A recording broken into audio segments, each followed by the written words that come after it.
This is NBK, nothing but Knicks. When Sim passed the assist, you know that it's #1 show that breaks down the game. If you can't play defense, stay out my way.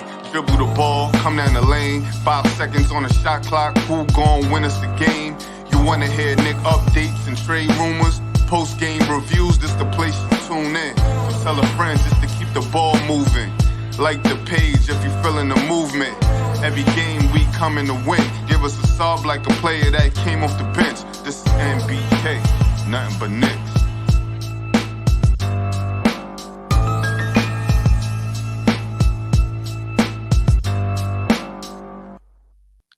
Knicks family, what's poppin'? It's your boy.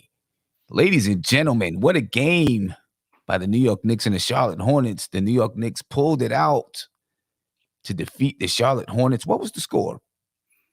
130.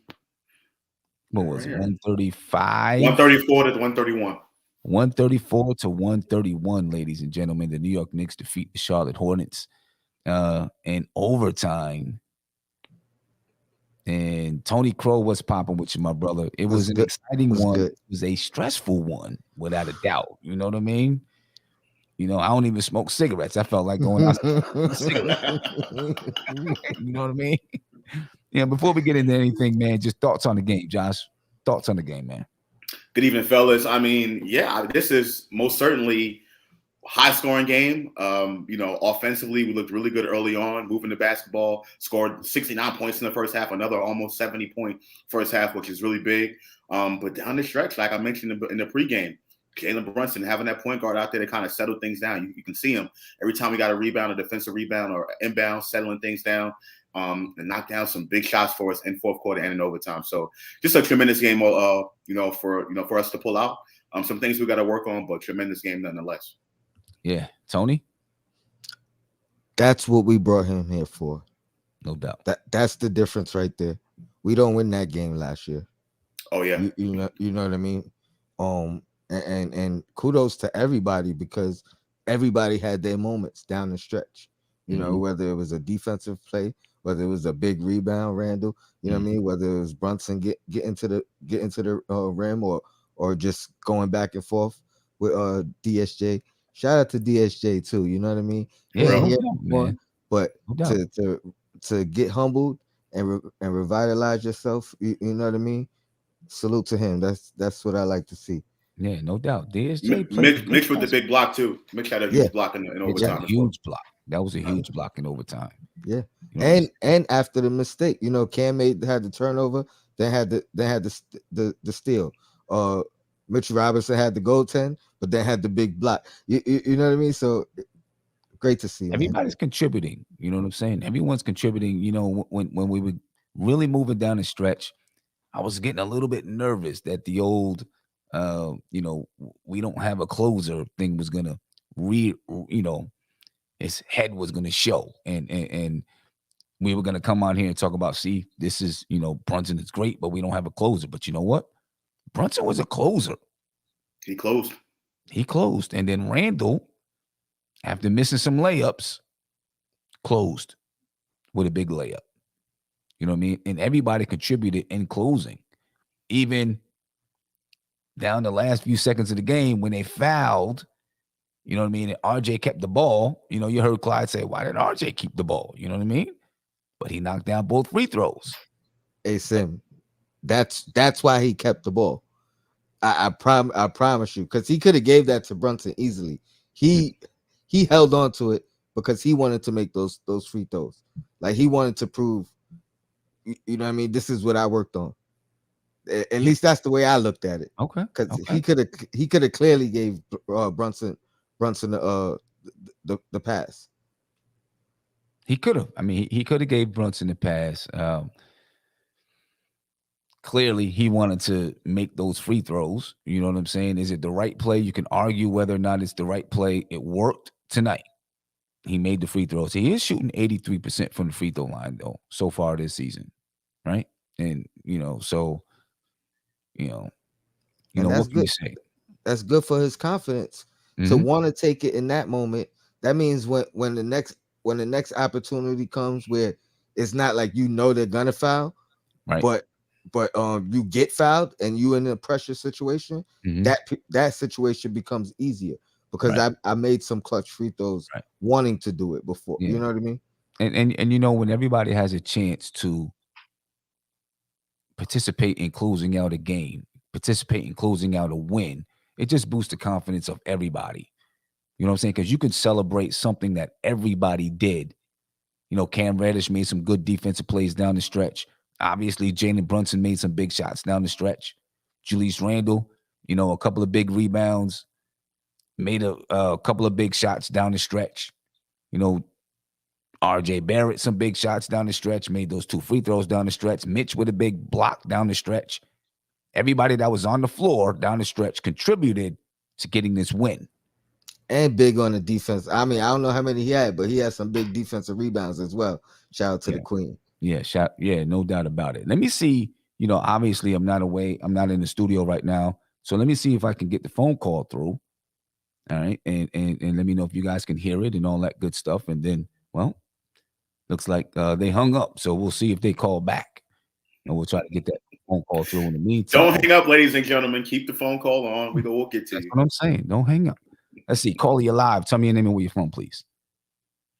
Spree. Spree, what's going on, fellas? Hold on, Spree. Tony, you guys can hear him? A little low, but I heard him. A little bit low. Okay. All right. We'll see if we can get the volume up a little bit. But Spree, what's popping with you, brother? We're going to try to get your volume up a little bit higher. Oh, no problem, man. Thanks for having me. I just want to say we got to fix the defense, but a win's a win. This is a game that can help us in film. I thought the defense to start the fourth quarter really, I mean, it started with the turnovers. IQ had 2 awful turnovers that led to threes. Cam is always good for 1 bad turnover, loosey-goosey. And I thought that, and Evan's defense was terrible. I thought the defense is what sparked them to get back in the game. So I thought IQ had a hand in it. I thought Cam had a bad turnover.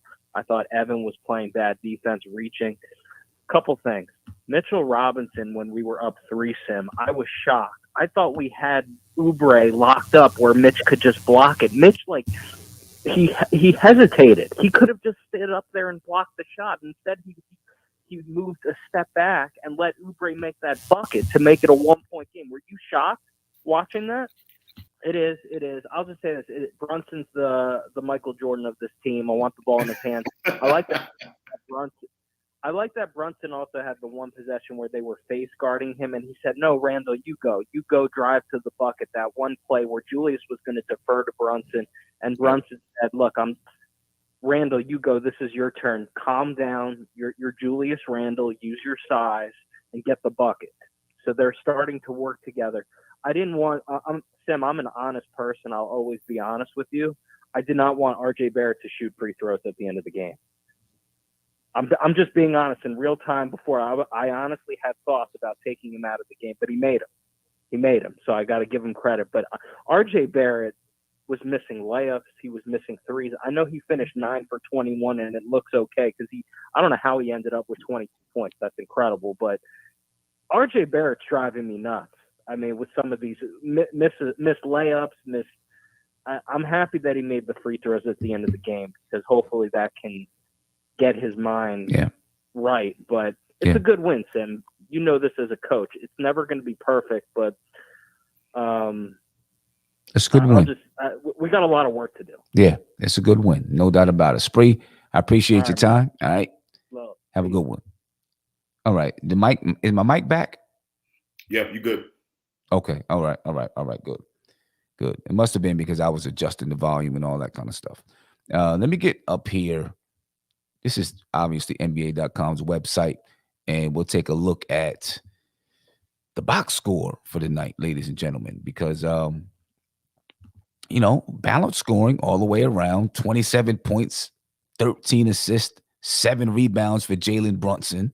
Nice. Almost a triple-double, but, in a Knicks uniform, he scores his career high in assists. And you know what? I was one who said that I thought Julius Randle was still going to be our assist leader, and I've changed my mind. I've changed my mind. It's going to be Jalen Brunson. My man Mitch has 6 blocks. And And out of his 8 rebounds, 6 defensive. Yeah. Jalen Brunson's 27 points on 10 for 15 from the field. I mean, that's amazing. That is amazing right there. 10 for 15 from the field. 10 for 15. Like 66%. Yeah, 60. Yeah. Yep. Let me see. RJ Barrett. You know, he didn't shoot great, but he ended up with 22 points and 8 rebounds. He shot 42.9% from the field, over 5 on the three-point line for RJ Barrett. Julius Randle, 17 points, 6 rebounds. He didn't shoot that great from the field, 36.8% from the field, over 2 from the three-point line. He was 3 for 4 from the free throw line. Jalen Brunson, by the way, was 5 for 5 from the free throw line, and RJ Barrett was 4 for 4 from the three-point line. Evan Fournier had 14 points, 3 rebounds. Emmanuel Quickly, 11 points. Derrick Rose had 12 points in 12 minutes. Mitchell Robinson, 9 points, 8 rebounds, 6 block shots for Mitchell Robinson. You know, contributions from all over the board from all of these guys, man. You just got to love the way that they're playing it. And you know, you talk about winning home games. They won 3 in a row at home, protected home court. Now they're going to go out on the road. You know what I'm saying? Now they go out there on the road. For a moment, you know, I was a little frustrated with Randle because he wasn't making some layups down the stretch. You know, he didn't shoot well, like I said, 36.8%. What did you think about Randle's play today? Sim, despite the production or lack thereof, I still like the way Julius Randle's playing right now. Not settling for 3-pointers, but getting to the basket, using his strength to get to the basket, and using his ability at the rim. And a lot of those times he went to the rim, he was fouled. Or he was trying to get some fouls that the refs just would not call. So despite his you know, I don't want to say off shooting night, but not the best shooting night, I still am very impressed by the way Julius Randle's playing. He's playing with passion. He's playing with fire. And he got us some key. Made some key plays down the stretch of the game to help us win. So very impressed by Julius Randle, and I hope this continues to improve. Yeah, Tony. Or continue.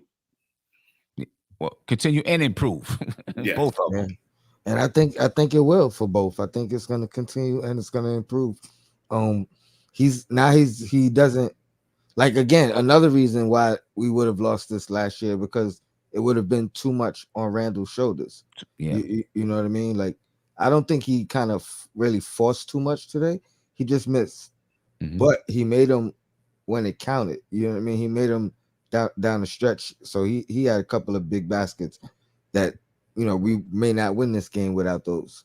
So, you know what I mean? I live with it. I love it because we have stability where one guy is struggling, another guy could step up.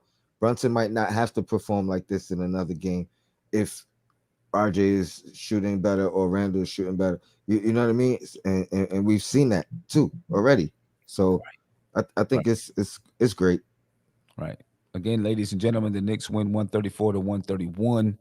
Running down some of the stats: 52 rebounds for the Knicks, 56 for the Charlotte Hornets. The Knicks came into the game averaging 51 rebounds a game. The Hornets were averaging 46 rebounds a game or something like that. It was still 10th in the league, but they were averaging like 46.7 rebounds per game. The Charlotte Hornets out-rebounded the Knicks tonight. 31 assists for the Charlotte Hornets, 26 for the New York Knicks, 9 steals for the Hornets, 5 for the Knicks. The Knicks with 11 blocks on the night, 6 of them by Mitchell Robinson. You know, one of the keys to the game, if you remember, Josh, one of the keys of the game was that we needed Mitchell Robinson. Well, we needed to protect the paint. And we said Mitchell Robinson was going to be a key in helping to protect that paint because what? The Charlotte Hornets were one of the top teams in scoring in the paint. Points in the paint. Right? But they were also a good three-point shooting team, like 41% from the three-point line. And one of the questions we had is how do the Knicks protect the paint, but also defend the three-point line? Right. Well, the Charlotte Hornets kind of shot their average tonight. They shot 49% from the field, and they shot 41.9% from the three-point line. The Knicks were able to, you know, weather the shooting from the Charlotte Hornets down the stretch of the game. You know, Kelly Oubre kind of, you know, lost his cool a little bit. you know, the Hornets unraveled some. The Hornets unraveled some, and they only shot 66.7% from the free throw line. The Knicks turned the ball over a little bit more than you like, 16 times tonight. You know, it was a fast-paced, up-tempo game, you know, but still, they turned it over 16 times. They shot 53% from the field, 36.7% from three, and 86.4% from the free throw line for the New York Knicks. Anything about these numbers stand out to you about this basketball game or about the New York Knicks? You go ahead, Tony. Well, honestly, it feels like we really gutted this win. We gutted this win out. You know what I mean? I felt like we needed to win the boards, and we didn't. I mean, they assist. I don't know where they rank in assists, but that's legit. You know what I mean? They're a good all around passing team. Yeah, they were like top. I think they ranked top, at least top 5. I think they were like 4th or something like that in assists. That 28 assists per game. The Knicks were like 10th or 9th or 10th with 27 assists per game. Okay, so I mean that just shows improve. The stats before tonight was legit. You know what I mean? Like, because they really share the ball, and it opens up I mean, just a side note, interesting. Where are they going to be when their top guys get back? You know what I mean? Right. and because that's going to be interesting, because they are playing real good. You know what I mean? Like without them. Yeah, Miles Bridges isn't coming back, right? I mean, but I know you're talking about LaMelo Ball and Terry Rozier, but Miles Bridges ain't coming back. I think the trial, they'll know if they're going to be a trial in November. Right. But even depends on his lawyer. Even that, if he pled not guilty, so I don't know why they're saying if there's going to be a trial. Like, but whatever. Yeah, no time soon. but I think what you're saying, they're going to be a formidable team in the Eastern Conference. You know, they're formidable right now without their top 2 guys. You know, when you add their top 2 guys back into the mix, and then, you know, the bench, you know, the bench guys, Dennis Smith Jr., Kelly Oubre, you know, they're getting starter level minutes right now, getting that starter level experience, and they're going to have that coming off the bench. You know, it's just going to add to their depth. They'll be a formidable team. The next time we play them is going to be just as tough. I think these teams are very evenly matched. I think the only difference tonight was, you know, like you said, Sam and Tony, like they didn't have their top guys, right? So at the end of the game, you know, maybe LaMelo Ball is the person to kind of calm them down, you know, at the end of games. Yep. I'm sorry to cut you, but that's the only difference. Even a LaMelo Ball, even a Terry Rozier, I think Brunson still has that same impact. And I don't think those 2 guys have that type of impact. I don't think I don't think he's there mentally yet. You know what I mean? Like where Brunson is. Like he can make some outstanding plays and win it that way. But as far as like slowing it down at the right time, you know, speeding it up at the right time, all that, I don't know if he's there yet. And the same with Rozier. Not saying they would, you know what I mean? Yeah. I mean, I agree with you as far as the LaMelo thing. I mean, he's still young player in the league, but again, you know, that's their top dog. They can go to him for a bucket at the end of the game, and they can depend on him to make plays at the end of a game. You know, and we're not talking about them head to head. We're just talking about them, you know, the type of team that both of these organizations are right now. You know, they both run, they both move the basketball very, very well. They both play defense at times, right? They do have some liabilities on defense. The Knicks scored 74 points in the paint tonight, which is a lot. And you know, Charlotte, number 1 team, or top 5 in points in the paint. So to me, very evenly matched. And I think the difference tonight specifically was having Jalen Brunson and Julius Randle step up. Okay. Yeah. 74 points in the paint for the Knicks. 56 for the Charlotte Hornets. You know, the Hornets came in one of the top teams scoring in the paint. So did the New York Knicks. The Knicks, I mean, they both scored a significant amount of points in the paint. You know, the Knicks with 74, 21 second chance points for the Knicks, 17 for the Hornets. Only 5 fast break points for the Knicks tonight. and 12 for the Charlotte Hornets. With all the scoring that was going on, not that many fast break points. And Josh, you say both of these teams play defense sometimes. The Knicks came into this game fourth in the league in defensive rating. I mean, there's holes in the defense, but you don't think they play defense all the time? They just have it's not the same defensive team that I watched last season, in my opinion. I get it. The numbers say what they are. But I do think we are like the perimeter defense, Sam. Sometimes we get caught with our feet in the mud. We can't get around screens as hard. Like tonight, I feel like RJ's defense wasn't that good. Fournier, we already know about. Even Brunson, they had a lot of easy baskets at the rim where, it's just like, whoa, where's the help? Both teams, not just the Knicks, but both teams. So that's what I mean when I say, sometimes the Knicks can lock in, but they also have times where they kind of look lethargic or just kind of like stationary. I think they look better defensively so far this year than last year. Now, small sample size, but yeah, I think it's actually better, especially team defense is more on point. I think from the start of the season, like that's encouraging to me, honestly. Tony, you don't think that the Knicks give up a lot of? I mean, outside of Mitch doing what he needs to do at the rim when he's there or whatever, but you don't think the Knicks give up a lot more easy, like lanes to the basket off of one-on-one drives? Not even pick and roll. We're talking about just one-on-one, like someone getting past that man on a one-on-one, and it kind of opens up. We've seen tonight Plumlee. How many times Smith got past Brunson and hit Plumlee right there on a nice pass, or what's the guy's name, Thor or whoever? You know what I'm saying? Like, I just see a little bit of holes, and we definitely need to clean that up. And I think we can. I feel like now, granted, we talk about Dennis Smith right now, but I feel like the guys that have been doing that have just been playing that well. You know what I mean? I don't necessarily attribute it to bad defense. Like it's Morant not the Knicks' fault, Tony. I got Morant was doing that too, but that's Morant. I don't want to say the same thing about Dennis Smith, but he's playing well right now. Like probably the best that he's played since his rookie year, easily. Our defense is decent. It definitely can get better, though. Definitely some room for improvement. I do believe that there's some perimeter penetration, right? That we've been letting more players get into the lane this season. That's the importance of Mitchell Robinson. A lot of times, a good defensive team has someone who anchors the defense and makes people change shots, makes people make different decisions, and also gets blocks. You know what I mean? And that's what happens when you have an anchor. Rudy Gobert was an anchor for the Utah Jazz, now an anchor for the Minnesota Timberwolves. You know what I mean? That's part of having a good defense.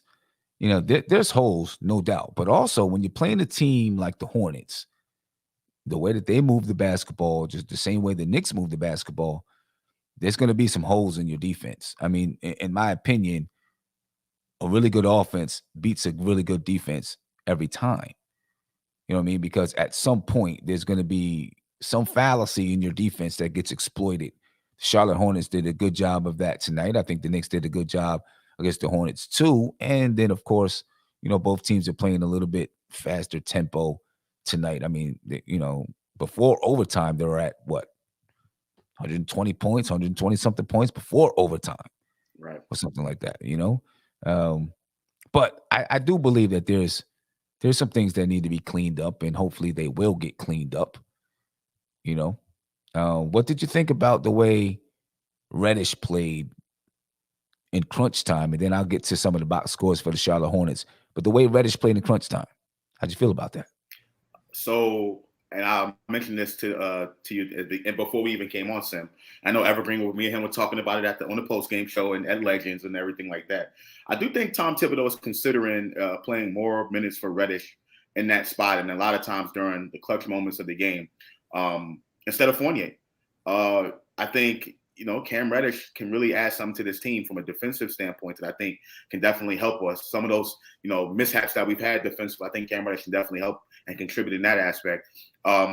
His ball handling kind of is lackadaisical. We know what he can do, but sometimes he just kind of gets like, I guess, careless with the basketball. So we definitely got to work on that. But I'm very I'm optimistic about Cam. I think Cam can definitely contribute, and I think he definitely is earning a spot in the rotation right now for sure. Yeah, that's been something that at least other fans, even when he was traded to the Knicks, I've seen fans from the Hawks say, "Oh, enjoy, the bad mistakes and blunders and things like that." But he's a young guy; he's going to make those kind of mistakes, and hopefully he learns how to correct them. But I think it was 2 tight games. Both games going in overtime. The Knicks won one, they lost one, and Cam Reddish was a big part of both of those games. You know what I mean? One game he did it from the offensive standpoint. Tonight he did it more from the defensive standpoint. But either way, he was a big part of it. And I agree. He's earning a lot of trust from Tom Thibodeau. A lot of trust. And he's staking his ground. Tony, what's your thoughts, man? I agree wholeheartedly. It's funny because before they went with him, the announcer was asking, when are they going to bring Quickly back in? And I think ultimately it had to do with Reddish's height at that moment. You know what I mean? Oubre was the matchup, and he sizes up well with Oubre, and then I like that he's settling into his opportunities now. You know what I mean? He doesn't look like he's trying to figure it out. He's just playing ball. You know what I mean? He's defending. He's taking the open shot. He's playing through mistakes. All of that. So ultimately, I think it's only going to be good for his growth. At least growth on this team. You know what I mean? Not his individual growth. Right. But mental growth, and that's going to help his individual game anyway. Yeah. Josh asked earlier about Cam Reddish starting. I don't want to say starting. I definitely think him at the end of games for sure. Because Fournier, Fournier at the end of games, he just is not dependable particularly from a defensive perspective. And when he's not shooting well, at the end of games, I really don't think you're going to see him. But at the end of games, tonight, like we seen Cam Reddish come in there, play the 3, RJ played the 2, and they were interchangeable defensively on both both Oubre and Hayward at the end of the game, and forced them to take some tough shots. And I don't think they even hit any shots in the late fourth quarter or overtime. You know what I mean? So I think that was something that Tibbs definitely going to consider. Yeah, no doubt about it. And I think he will look Cam's way, let's say, a lot more easily now than in the past. Try B Ryan, thank you for the super chat. He said this same Hornets team just smacked the Hawks by 20. No LaMelo or Terry Rozier in that game either. Hawks had Trey and Murray. Great win by the New York Knicks. And I think it's a very good win by the Knicks. They completed a 3-game homestand with 3 straight wins. They're 3-1. They easily could have been 4-0. Maybe they did a few things better in that Memphis Grizzlies game. They end up 4-0. And they got the cushion that they needed to enter into a tough stretch. As could we, son. Basketball. Say that again? As could we. As could we what? Be 4-0. You was talking about us being 4-0? Yeah. I said my bad. I said we could easily be 4-0. My bad. Yeah. A couple of different plays in that Memphis Grizzlies game, we could be 4-0. So, we did what we needed to do at home, and now we enter a tough stretch of basketball. We're going to talk about that a little bit later, ladies and gentlemen. Feel free to call in 516-362-5212. Hopefully the phone lines work well enough. All right, let's take a look at what the Charlotte Hornets did tonight offensively. One of the top offensive teams in the league so far this season, and they came in the top scoring team in the league at 122 points per game. And the Knicks came in one of the top scoring teams as well at 119. Both teams scored tonight, 134 for the Knicks, 131 for the Charlotte Hornets, 21 points for Gordon Hayward, right? 44% from the field, 33% from 3, almost on par with what he's been doing for this season so far. Actually, I think he came in shooting like 55% from the field and 30% from 3, but on par for Gordon Hayward, Jalen McDaniels. That was a kid that I've always liked, man. He's a ball player. 17 points, 6 rebounds. Kelly Oubre, 17 points, 5 rebounds. Dennis Smith Jr., 14 points and 11 assists. And he made some big buckets down the stretch. Jalen Brunson was just better. Yeah. But I like what I've seen from Dennis Smith Jr. He's playing with confidence. I hope he finds his footing. He's at home. I hope he finds his footing and goes on to have a successful career. Theo Maledon played some good basketball. 15 points, 4 assists. James Bouknight, 13 points. Faked the injury. At least the Garden crowd thinks he faked the injury. To try to get the turnover on the Knicks. PJ Washington, 17 points and 5 rebounds and a big 3-pointer. What we thought was a 3-pointer from PJ Washington ended up with just the slightest sliver of dust on the line for that 3-pointer to be called a 2, ladies and gentlemen. And, if he hits that 3-pointer, we could have been into a double overtime. I mean, he hit the 3-pointer. If it was considered a 3-pointer, this game could have went into a double overtime. That was a big shot from PJ Washington. Sam, I think that call could have went either way from depending on what the refs called on the floor. I think if they would have called it a 3 on the floor, I think it would have been difficult to overturn. And I think, the way how it actually played out. But you talked about the Knicks and all the contributions that the Knicks are able to have. Charlotte has 8 people in double figures tonight. 8 guys in double figures. Like that, the similarities of this team, like it's almost mirror images. And even the coaches, like Steph talked about in the beginning, like both these coaches who are known for playing defense and playing slow and playing half court, 2 of the highest scoring teams. Hard. And it's crazy to me. Crazy. Yeah. It is, man. Both these teams are playing good basketball, and good balanced scoring. That's what made it so hard. That's what makes it so hard to stop this team from scoring, even though they don't have 2 of their best players out there. And I heard Mike Breen said that the Knicks were missing one of their best players in Quentin Grimes. I don't know if he's one of our best players yet. You know what I'm saying? He's one of the most popular players. That doesn't mean best. I peeped that too, so I chuckled when I heard it.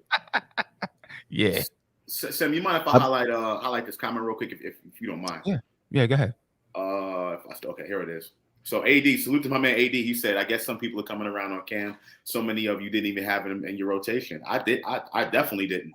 I didn't. But you act like he played this way the entire time last season that he had an opportunity to play, and in the preseason. I mean, people's takes are going to change if you perform. And Cam Reddish is showing that he belongs out there.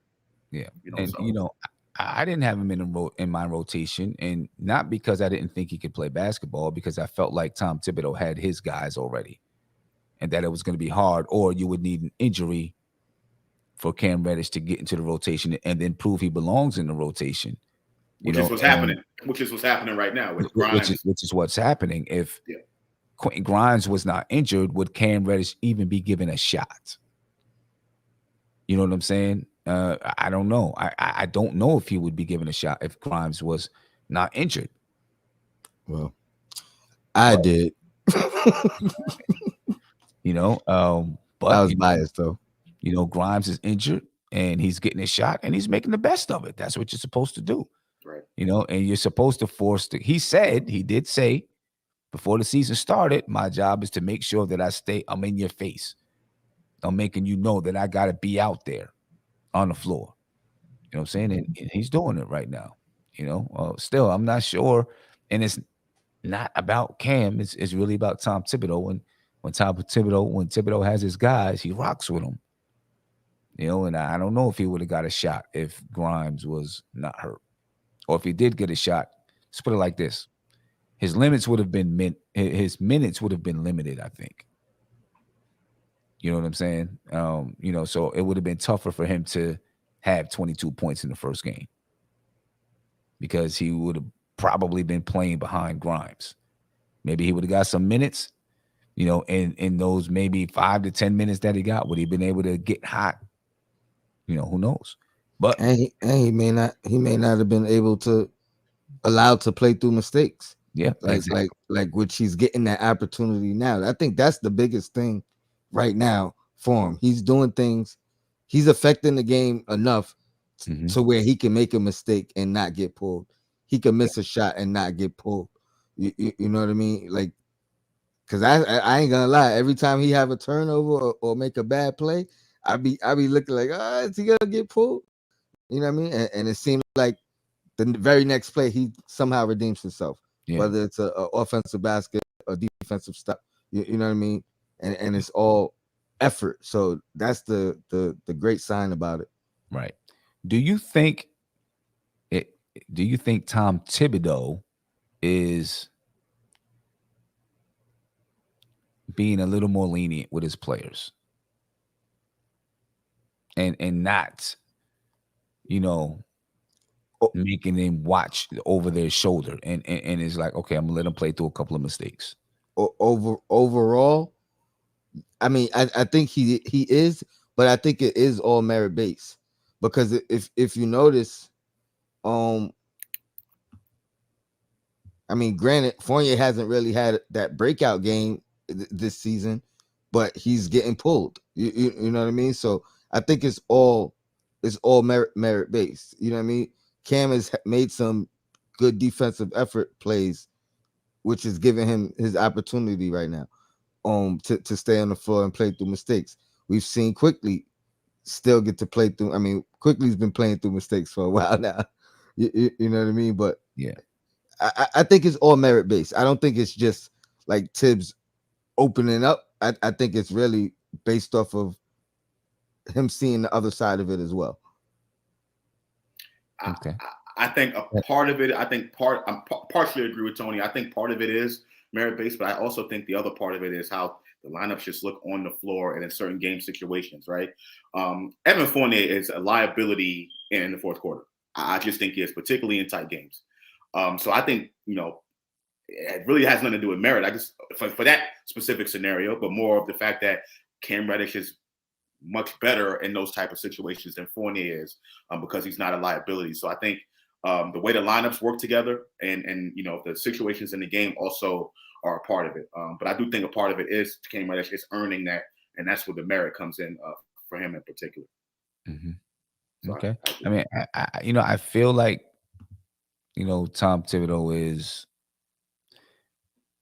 not changing, but he understands and knows the players a little bit better, because most of these guys he's coached for at least a year now, and some of them a lot of them since he's been the coach of the New York Knicks. And so the more comfortable he is with a player, I think the more of a leash he gives them. You know what I mean? Understanding, okay, you know what? I know this guy will get it back on the other end, or will make a play at some point during the time that he's out there. But also at the same time, you have to have proven it on the floor already. Right. Not necessarily in practice, on the floor. You could be showing everything in practice, you'll get your shot. If you don't perform when you get your shot, it's right back to the, it's right back to the doghouse, if you will. Like, because we've seen that with certain guys in the past. So I think that's why I say it's merit based. There's a system to his madness. I feel like once you get past these tests, you're good to go. You know what I mean? But it's always based off how you're performing. Yeah, no doubt. Tonight, minutes distribution, ladies and gentlemen. Mitchell Robinson, 37 minutes. Jalen Brunson, 40 minutes and 35 seconds. Julius Randle, 39 minutes and 50 seconds. RJ Barrett, 38 minutes and 31 seconds. The next closest is Cam Reddish with 24 minutes and 31 seconds. And then Evan Fournier with 24 minutes and 5 seconds. And for what it's worth, Evan Fournier played his best game tonight, I think, of the season. The young season, 14 points. He shot well from the field, and he shot decent from the three-point line, 2 for 6, 33%. He obviously, I guess for Evan Fournier, that is not good. He can shoot better from the three-point line. I think he had 3 rebounds, 2 assists, 1 steal. for Evan Fournier. How many minutes you said? 24 minutes. That's not bad. That's not bad. Yeah. Yep, 24 minutes. That's an even split for whoever, you know what I mean? Right. And he went out when he fouled out.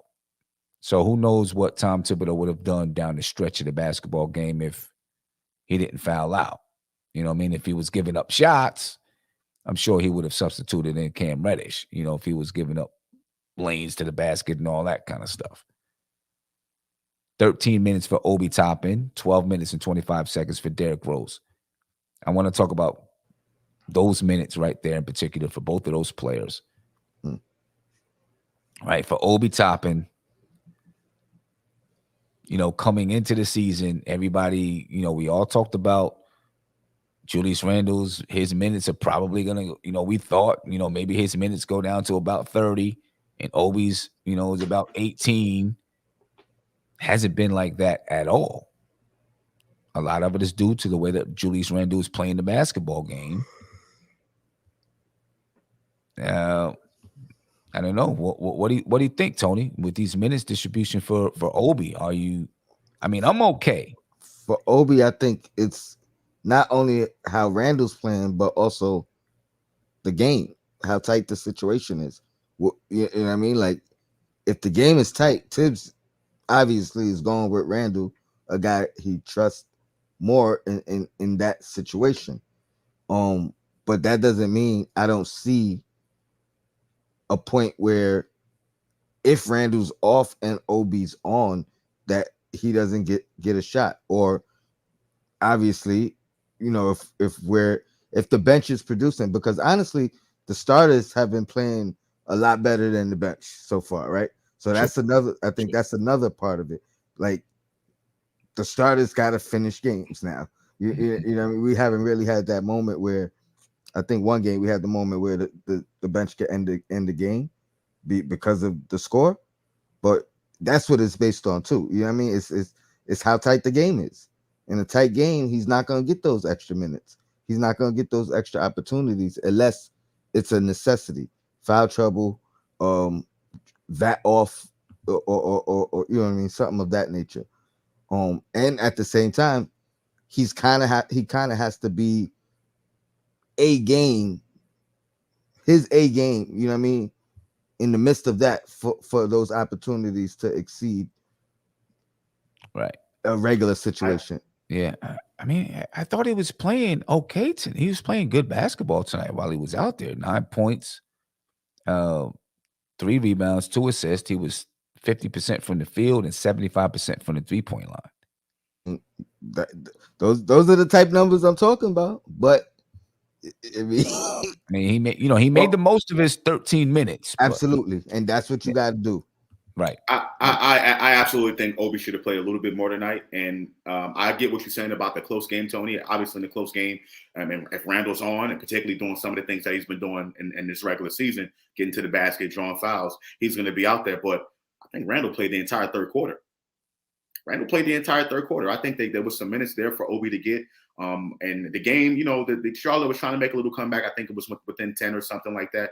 But I think Obi could have got some more minutes in the third quarter, because I don't think, and we spoke about this at length, ad nauseum, keeping Julius Randle in for an entire quarter that's not a benefit for him. It worked tonight. It's the beginning of the season, but as we start to get, you know, halfway throughout the season, Randle's going to get tired playing at this pace. That hasn't been the norm so far in the 4 games. You know what I mean? Like tonight, I think it was more out of the necessity, or Tibbs feeling it being a necessity than his substitution patterns were a bit different. You know what I mean? The past 3 games prior to tonight, like I think this is just one of those moments where I'm trying to win. I'm trying to win. I mean, that's probably what Tibbs was thinking. I'm not going to say I agree with that, because I think the Knicks still, they could have withstood a lot of things, you know, with Charlotte. But we're only talking about the third quarter. I'm not even talking about the fourth quarter where Charlotte actually made their run back. And that third quarter, again, hopefully, you know, Tibbs is not going to do it that way tonight. Have Randle play entire quarters, because that is not beneficial to Randle. And at this pace, if the Knicks are going to keep this pace up on offense and still want to remain one of the best defensive teams, You can't have players play full quarters. That's just my opinion about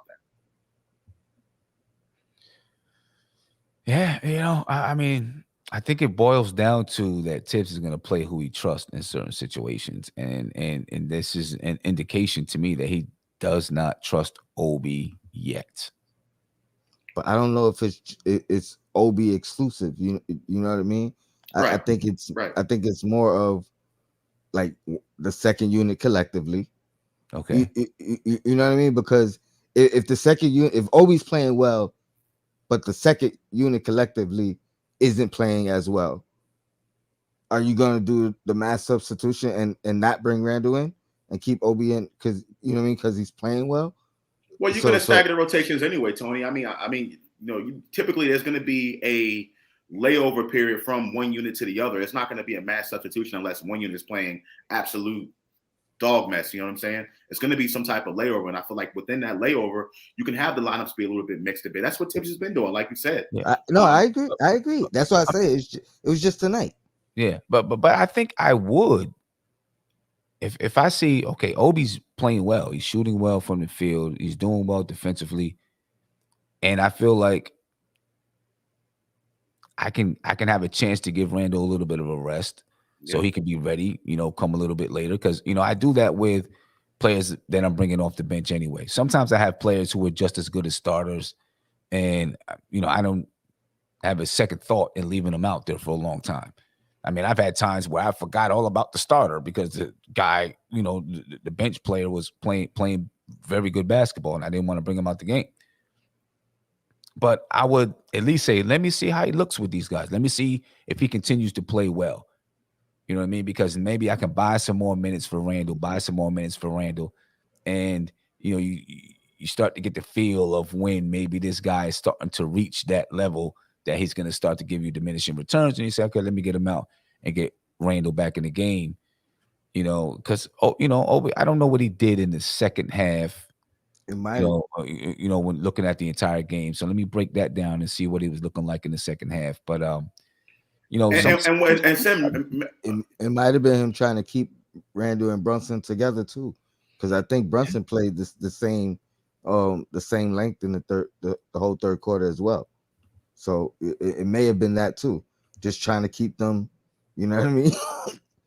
You could have took Brunson out. I mean, no, I'm not a fan of anybody playing an entire quarter, let alone Julius Randle, who we've seen. You can get those diminishing returns that Sim was talking about in the third quarter, particularly. That's a time for guys to get minutes. Maybe Brunson is to Randle what D Rose is to Quickly. You know what I mean?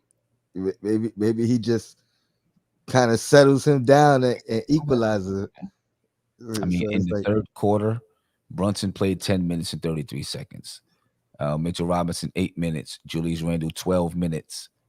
RJ Barrett played 8 minutes in the third quarter. Hartenstein, 3:58. Quickly, 3:58. Cam Reddish, 3:58. Derrick Rose, 1 minute and 27 seconds. In the third, probably some in the fourth quarter as well. That's how they got the rest of their minutes. Mm-hmm. Right. Played some in the fourth quarter. And Rose didn't play, right? When you look at the fourth quarter, Derrick Rose played 4 minutes and 11 seconds. Obi Toppin played 5 minutes and 14 seconds at the top of the fourth. Cam Reddish, 7 minutes and 39 seconds. Quickly, 2 minutes and 35 seconds. Hartenstein, 2 minutes and 35 seconds. Did Rose play in the third? Yeah, Rose played like a minute and something in the third, and he played about 4 minutes into the fourth. Yeah. Yeah. Rose was balling in that first half. I tell you, he was. He was 2 for 2 in the second half. Oh, there you go. In the fourth quarter, he was 2 for 2 in the fourth quarter. Yeah, I think he might be saying, "I'm coming in getting buckets in whatever minutes I'm getting." You know what I mean? Because 12 points in 12 minutes for Derrick Rose. A point a minute. That's a pretty good game right there. Oh yeah, 12 points in 12 minutes. Let me see how many shot attempts for Derrick Rose. And maybe this is what Tom Thibodeau wants him to do. Play a position that he can settle the team down, but also take off. Be a microwave out there. Derrick Rose, 7 shots in 12 minutes. You know, he did it the other night. You know, I think 8 or 9 shots in 12 minutes. Right? I'm starting to feel like 12 minutes is going to be the number for Derrick Rose. Although I still don't know if he's going to go deeper than 10. We'll find out when Grimes gets back. Right? But Derrick Rose right now, you know, he's averaging 12 minutes a game, and it feels like that's going to be his number for the season. You know what I mean? And basically, he's there to give Jalen Brunson a breather. You know what I mean? And you know, you have a guy that, you know, can come in and attack. He's knocking it down from 3. It was 50% from the 3-point line tonight. You know, so he can come in, attack, and then, you know, kind of do what Jalen Brunson does for that 12 minutes that he's in the game. Because literally, Jalen Brunson played 40 minutes, Derrick Rose 12 minutes. You know, that's the entire game from that position. So I guess the question is, and I guess the elephant in the room is, what happens when Grimes gets back? Who gets first off? Grimes get back. Like that's first. Yeah, he got to get back. Of course. Like, I mean, I'm just saying it's foot soreness. Yeah, you know what I mean? Yeah, I'm you know, ice like I foot have sore. It sounded like is it more than just foot soreness? Bro, I have my thoughts about it. We know last year, Derrick Rose, he was out with an ankle, and it was, you know, his ankle was, you know, a little sore, tender, blah, blah, blah, blah. Next thing you know, he's getting surgery. You know, I don't know. Let me get to the caller here. Caller, you're live. Tell me your name and where you're from, please. Hello. You're live, my man. Oh, what's going on with you? thank you, brother. You know, I'm having a little problem right now. The problem I'm having is the Tibbs syndrome, the addiction with Randall. I found out that Randall played at least about 40 minutes now with overtime. Yeah. Now the problem I have is that Obi he only had 3 shots. He put up 4 3-pointers. And he made 3 of them. But what did Obi play about 12 or 13 minutes? I'm seeing Obi's minutes dwindling. I don't understand. I thought we were going to share that a little bit as far as spread it out. Because Randall, I'm proud of what he's doing, but I see Randall play with the second unit. I noticed Randall started to take control, going his old habits, dribbling a lot and just gunning. I was like, uh-oh. And that was a problem for me. What do you guys think about that? Well, I mean, you know, we kind of just talked about Obi and you know, his minutes. I don't know if it's going to change much this season, to be honest with you. Oh, God. I don't. You know, I think, you know, listen, in tight games, we've seen the minutes that Obi has gotten in tight games. Right. Right. And to me, that's the determining, you know, that's the determining factor. You know, tight games. It's a tight game, and he's not putting them out there. It's going to have to be a situation where that second unit, or even if it's him in the second unit, is dominating to the point where it's bringing us back, and you don't want to change what's currently going on. You know what I mean? And he earns it that way. But when it's tight, Tibbs is going to go with what he. Yeah, when it's tight, Tibbs is going to go with the guy that he trusts. You know what I mean? And yeah, that's just. I understand it, but the point is that we've seen Obi show 2 games prior. Even tonight, he took 4 3-pointers and made them. Yeah. Nobody got him active to go ahead and be action and dunk at all. He just did that because it's open, or he took 1 shot, pulled back on the 3 and just took it and made it. So I'm like, okay. Meanwhile, we're looking at Randall missing, coming in, dribbling down. And I don't know. I just started seeing flashbacks. I'm thinking Tibbs is going to relax. He cannot allow that. He gotta still, even he could just get. At least, I tell you what, maybe it's not his fault missing the shots that he's forcing. Maybe he's tired. He's playing a lot more defense. I like that he's playing as strong as he's playing. We need it. But I think that maybe if you just maybe sit down, maybe give him 30 minutes a game, 32 maybe. That can help a lot.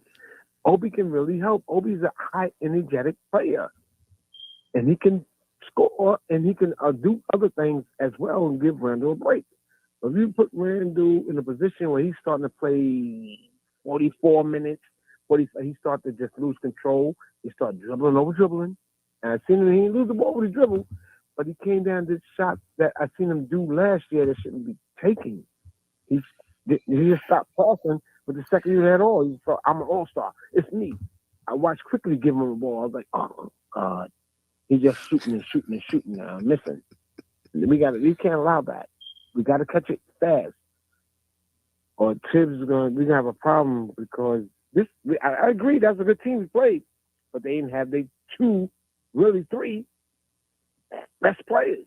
Yeah, I mean, I agree, but let's not, I don't want to discount them because they didn't have those guys because they also beat the Atlanta Hawks without those guys too, and the Hawks are supposed to be, an improved basketball team. Without old point guard that we got rid of, he stepped his game up. I ain't gonna lie, he's better. Woo.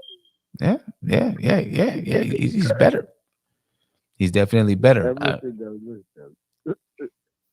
But I don't know. I guess we'll see the way it works out with Obi Toppin, coming down the stretch, not the stretch of the season, but as we move along into the season, I guess we'll see. But look, Tom Thibodeau told certain guys to lose some weight, right? Julius Randle was clearly one of them. He lost some weight. Derrick Rose, he lost some weight, and he told these guys to lose this weight for a reason. When you're talking about Derrick Rose, he told him to lose some weight, because of health reasons. It's easier on his knees if he's not as heavy. Right. Julius Randle, he probably told him to lose some weight because we need you in shape so you can play heavy minutes. Can I? I didn't mean to hurt your feelings with that one, but I know Obi can play those minutes too. Yeah, and I think Julius is more experienced. Mm-hmm. I just think that Obi's going to be a more dynamic, and he probably become an all-star eventually if you give him the opportunity. And that's all. I'm just saying, I do at this point. I'm okay with keeping Julius being a starter. But I see Julius in like a year or two not being here. Honestly, I think he should get what he got to get and move on. And we got to still go young and build. If we don't do this, I got to say this, Sims. I'm 56 years old, right? Mm-hmm. Now, I was a fan with Bernard King. When Patrick Ewing came, I came back to the Knicks. I was a Laker fan with Showtime with, Magic and Kareem and James. I ain't going to get all the names you already know. So I became a Laker fan. And when Patrick Ewing came, I came right back. I said, oh, my God, he's going to play with Bernard King. And he never did. Bernard King got hurt. I stuck with it. I stuck with it forever. And we got I don't know, Brody. I just want to, we got young talent. We got draft picks. We got an okay coach. I think he's a great coach for defensive. But if we take the toys away, more toys, I think Julius is a part of a addiction for him. I see it. He just, at this point, he's starting already early in the season. He's not even still staying good, but he was playing them with for the first 3 games. I see right now just overlapping players again. I'm like, oh, here we go. But what if these guys just aren't good enough? What if Obi's just not good enough? Because Tibbs sees him every day in practice. Right. We may not see him in the games, but he sees him in practice. He sees them when they're scrimmaging. He sees things that we don't see. What if he's just not good enough? I don't think that's the case. I'm gonna trust what you're saying because what you're saying is exactly what Tim sees. I need to be coaching. I got you with that. But I'm gonna look on the outside window looking in. When I seen him make 3 out of 4 3-pointers and nothing else, no dunks, no fast breaks, I'm like, oh, Okay? So maybe if a game is going like this, give Julius more rest. That's all I'm saying. I think he's overworking them again. He's going to start overworking them, and they tired. And they went to the overtime and had to play the whole 5 minutes. Okay. And maybe that's a bad idea. He got to, think of that. Or you're going to hurt them, or something's going to give. All right. Well, we'll see what's up. Hey, my man, I appreciate your time, man. I love you guys. Appreciate you, brother. Appreciate it. All right. And of course, I'm looking forward to this keep winning. Hell, I'm happy with the win, though. I'm proud. Yeah, no doubt. No doubt. Appreciate you. Thanks a lot, brother Tim. Peace. And look, right, y'all enjoy, man. Yeah, I don't know, man. Listen, I'm enjoying us being 3-1 right now. We improved to 3-1. It's early in the season. When you're 3-1, when you're winning basketball games, and like I said, we could have won in Memphis if we do some other things right. Could have won in Memphis, so it's hard to complain if you're winning. I don't think it's complaining though, Sam. I just think it's a concern. I mean, you ask all the time, what are our concerns? Do we have any concerns? Yeah. I think the caller, I mean, he kind of went overboard with a few things. I've accepted the fact that Tibbs is who he is. I've always said this. Tibbs is who he is, and he's going to do certain things throughout the game that he's comfortable with. But again, the whole thing with the third quarter, I just didn't like the fact that Julius Randle played the whole time. I don't think the way Julius Randle finished the game tonight is sustainable throughout the season if he plays entire quarters like that. So moving forward, right now it worked tonight. Everything was all good tonight. Maybe he would have hit some of those layups that he missed if he didn't play the entire third quarter because maybe he was a little bit tired or whatever, right? So just certain things like that I think about that it worked tonight, but I'm just not sure if in the future it's going to continue to be that way. I get it. We play the Bucks next, right? The Knicks over the past few seasons, they've been able to come up with some wins over the Bucks. How do you see this game playing out against the Bucks? Well, the Bucks are obviously still a tough team. They're going to be championship contenders, so this is going to be a big test for us in Milwaukee. So we're going on the road in Milwaukee, hostile crowd, things of that nature. Giannis is Giannis, right? We know who Giannis is already. I'm interested in how the Knicks are going to be able to defend him, right? And defend Drew Holiday. I think Brunson and Drew Holiday are they serve similar purposes on those respective teams, right? Settle things down, very calm, able to knock down clutch shots, efficient, play a little bit of defense from here and there. But I really think Giannis is the person we really got to key in on. And I think even though we've lost to Milwaukee a few times, we've done a really good job of defending Giannis. Tibbs definitely has a really good game plan for him. I'm obviously not going to shut him down, but I think in the grand scheme of things, we do, since Tibbs has been here, we did a really decent job at defending Giannis. So that's what I'm really looking forward to. But still a tough matchup. Yeah, it's definitely a tough matchup. Let me get to a caller real quick. Caller, you live. Tell me your name and where you're from, please. Sam. Oh, boy. Hey, what's going on, man? I don't think I got to tell you my name. What's going on, fam, man? What's going on, man? Hey, you got to feel good right now. Come on now. Well, I'm neutral to this, but I got to watch. I still got to support. I got to watch. Uncle Fulio, what's good? What up, AD, man? What's going on with you, man? I tell you one thing. I'll start off by saying this. I can understand why they wanted to move RJ.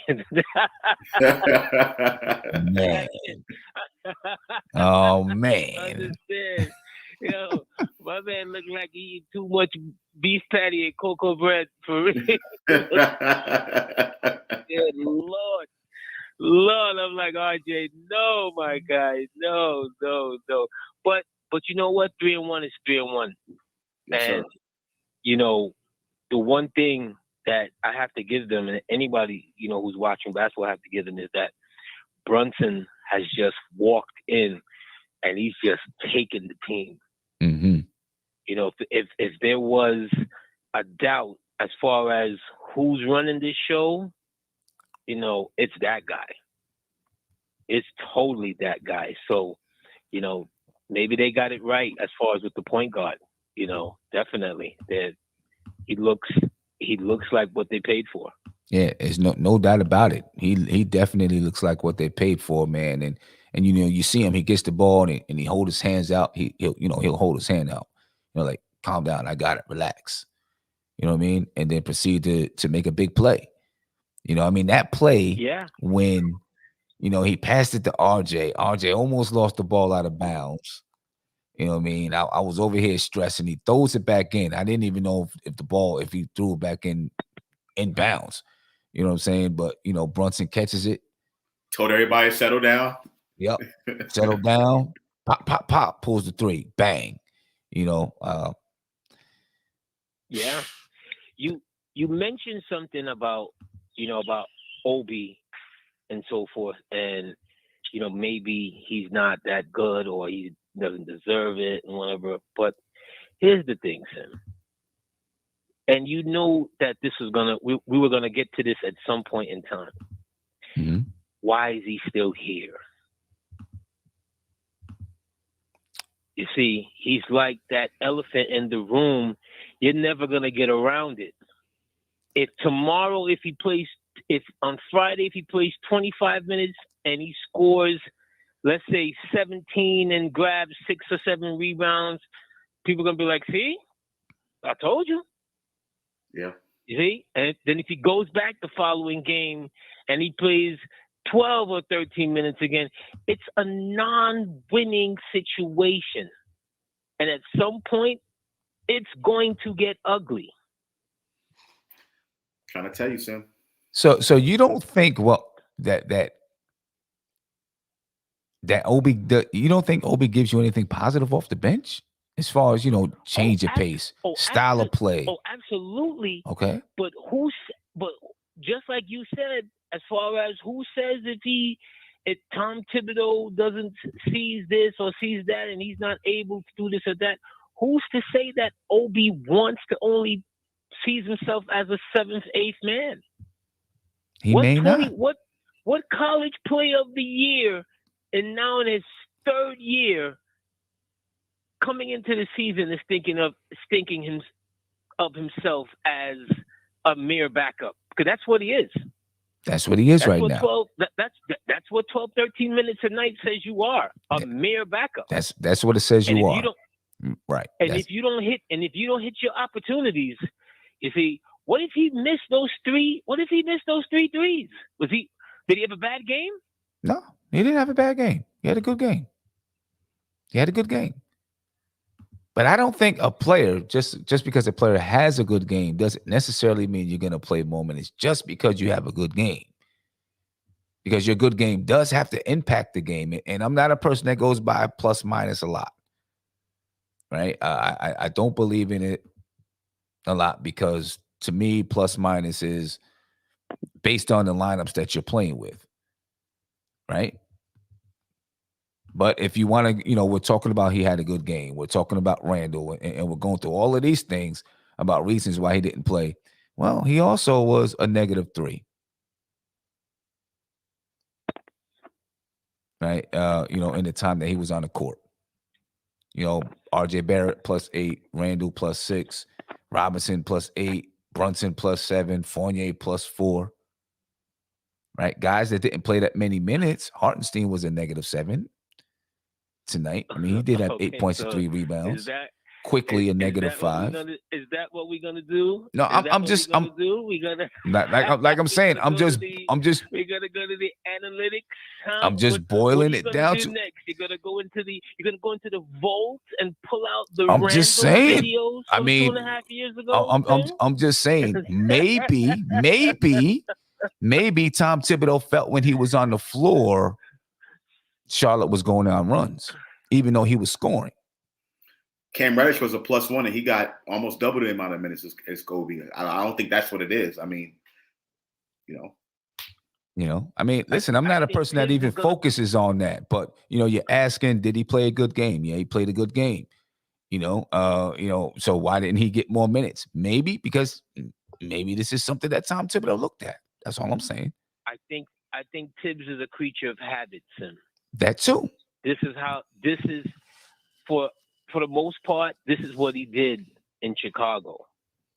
Well, see, This is what he did in Minnesota. But I feel like the guys who he thinks is going to affect the game exactly the way he wants to play, exactly, those are the ones he's going to play. But isn't that what most coaches do? Yeah, but here's the thing. Most coaches don't win championships. But your championship coaches, they play the players that they think affect the game, that they want them to affect the game.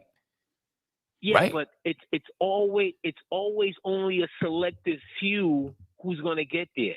You see, some guys, like, let's use Toronto again. And I hate going back to Toronto, but you know what? They're the most recent example.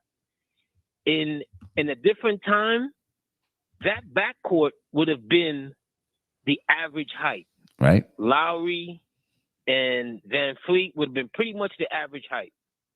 At some point in time, the game went away from that.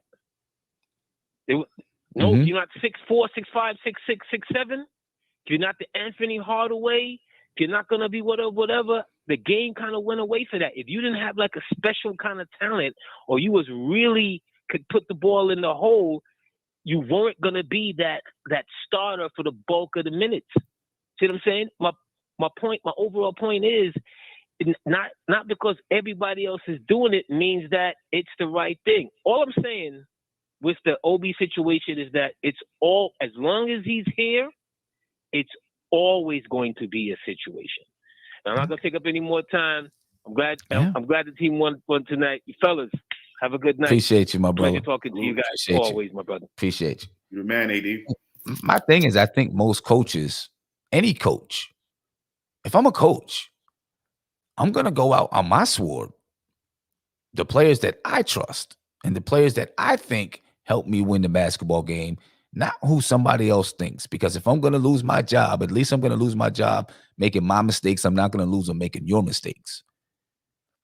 You know what I'm saying? Do I think that Obi can place more effective minutes than 13? Yes, I do. But Coach Tom Thibodeau has to think that. I mean, we can disagree with Tibbs though, Sam. I think that's pretty much what AD is trying to say.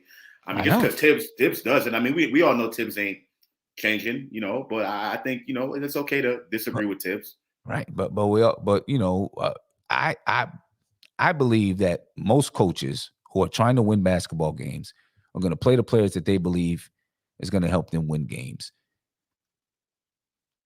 And maybe he just doesn't see the things in Obi that he believes is going to help him win the basketball games, at least right now, when it comes to those crunch time minutes and things like that. That's really all that I can say. I mean, well, if we win, I think all this stuff goes away. But obviously, last season we didn't win, so that's where those questions kind of come in. So I understand it from both sides, and let Tibbs continue to do what he's doing. He's obviously more experienced than all of us, right? But I definitely understand the question from AD and understand the concern, because I had some of those same concerns in the previous caller before that. But we'll see how this all plays out.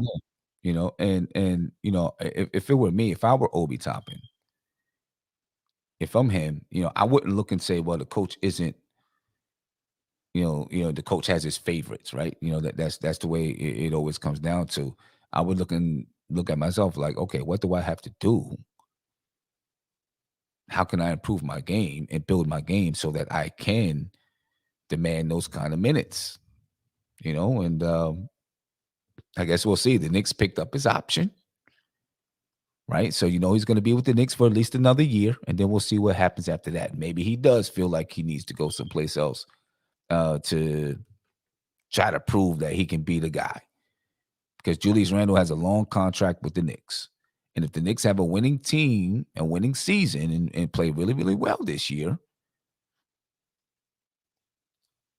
I don't think he'd be going anywhere unless you're bringing in somebody that's much better than him, in my opinion. That's what. But right now, I just want to celebrate. I want to be happy that we won, because this was a tight game, and I was stressed out during the game. I wanted to get this win. And when the Hornets went up 5, I was like, oh my goodness, here we go. What's going on? But Jalen Brunson settled us down and brought it home. Loving it. 27 points, 13 assists from Jalen Brunson, man. On 66% from the field. 66% from the field.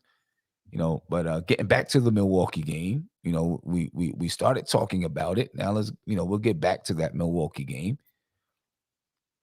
I do think that the Knicks can win that basketball game. You know what I mean? Obviously, they're a much better team. It's going to be another good test for the Knicks. I mean, they played a good team in Memphis, played a good team in Charlotte. And Milwaukee's another good championship level. They're a championship level team. I don't know. Is Memphis a championship level team? Maybe. I think so. I think if Ja Morant's healthy, they take the Warriors to 7. Yeah, I mean, they're trying to prove it at least. That they're a championship level team. We know that Milwaukee is a championship level team. And it's going to be nice to see how they come out against the Milwaukee Bucks. You know what I mean? And on the road now, what the Knicks play the next 2? How many on the road? They play the next how many games on the road? I know they go to Milwaukee, and then they go to Cleveland, right? So they play Milwaukee on Friday. Milwaukee's 3-0, by the way. Yep. Coming into this game, they're going to be 3-0. And then on Sunday, the Knicks play Cleveland. The Cleveland Cavaliers are 3-1. They'll probably have a game in between now and Sunday. All right. And then the Knicks play who? It look like I'm pulling it up right now so we can look at and kind of get an idea of who they play and what they're doing. All right. So they play the Bucks, they play Cleveland, and then it's Atlanta at home. Three tough games coming up. Yeah, 3 tough games, 4 tough games because it's Atlanta and then Philadelphia, and then Boston, 5 tough games, and then the Timberwolves. All right, so yeah, this is the tough stretch. This is the stretch, and we'll see where their mindset is at during this stretch. They got to take it one game at a time, though. Man, focus on the Milwaukee Bucks. Don't even look past them. I know the fans, we are, but we can't look past them. We got to focus on the Milwaukee Bucks.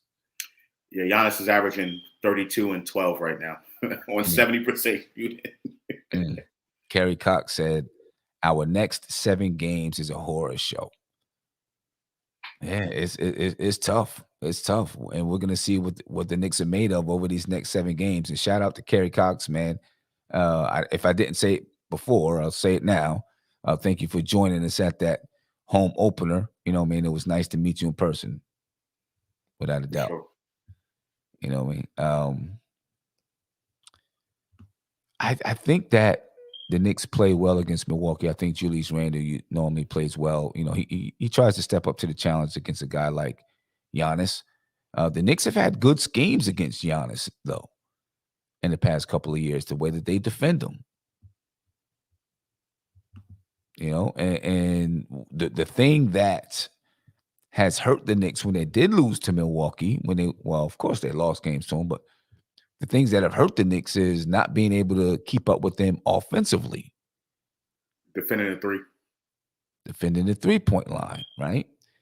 And you always knew that Milwaukee at some point could get hot and turn it on. Now it feels like the Knicks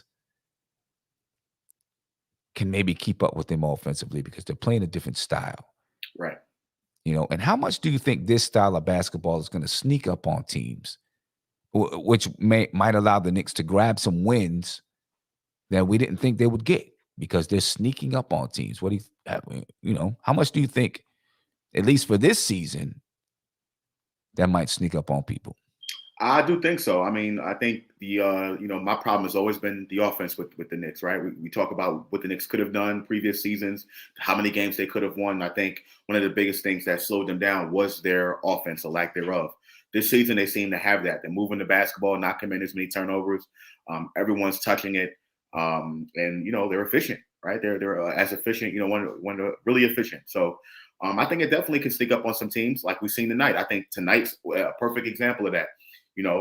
Even though we didn't play that well defensively tonight, we were able to score and in clutch moments be able to take good shots and become really efficient during those clutch moments. We spoke about Brunson already and what he's doing, settling the team down, but also his efficiency. And Julius Randle, I think in a game like tonight or some of those tough games last season or close games, Randle would have settled for 3-point shots, right? Bad shots in those tight moments against really good teams. This year, he doesn't seem to be doing that. So I definitely think the Knicks, if they continue to play this well offensively and move the ball and not go back to old half-court, tip style, basketball, they can definitely sneak up on some teams for sure. Yeah. Okay. Well, we'll see what we're gonna do, ladies and gentlemen. I'm gonna try to get on late tomorrow night because I have a few, just a few things that I want to look at as far as how the Knicks are playing basketball and talk about whether or not it is sustainable. Maybe look at some video, break it down a little bit. I'm not gonna be able to do it during the day, because I have something I've got to do during the day. Then I gotta go. My 75% of my girls' basketball team is playing volleyball, and if they win tomorrow night, they'll be in the championship. So I told them I'd go check out the game. So I'll check out the game, and then I'm gonna come home and jump on and talk about some other things that I want to talk about. I can't do it from here because I just don't have the setup here. You know what I mean? So look forward to that sometime tomorrow night, maybe 10:30 or something like that. And then of course I'll be back with the game preview on Friday and post game show and all that good stuff. All right. Josh, anything you want to say before we get out of here about anything with the team, anything? Yeah, Sam, get some sleep, man. Get some sleep. I'm trying. Just lay down, lay your head for a little bit, man. I don't know. I'm trying. I got to be up at 6 o'clock tomorrow, man, to do this thing. I don't know. Listen, next week I'll be doing the show next week from another hotel all next week. But after next week, I'll be able to relax a little bit. So that's a good thing. You know what I mean? Somebody buy Sim some melatonin so he can get some sleep. He just needs to sleep for a little bit. Yeah, good win today, though. Good win today. I'm really happy the way the team's playing offensively. Got to clean up some things, but I think we look really good to start the season so far. So excited. Yeah. Only way we could have started better is if we would have beat Memphis. But for the most part, you couldn't have had a better start than what we're getting right now from the Knicks. Absolutely. Even in the Memphis game, we lost in overtime, right? But I think we played really well, resilient that game. So far, this is as good of a start as we could have hoped for, I think, in my opinion. So yeah, no doubt about it. Ladies and gentlemen, I'm up out of here. I'll see you tomorrow night. Peace. This is NBK, nothing but Knicks. When Sim passed the assist, you know that it's #1 show that breaks down the game. If you can't play defense, stay out my way. Dribble the ball, come down the lane. 5 seconds on the shot clock. Who gon' win us the game? You wanna hear Nick updates and trade rumors? Post-game reviews, this the place you tune in. Tell a friend just to keep the ball moving. Like the page if you feeling the movement. Every game we coming to win. Give us a sub like a player that came off the bench. This is NBK, nothing but Knicks.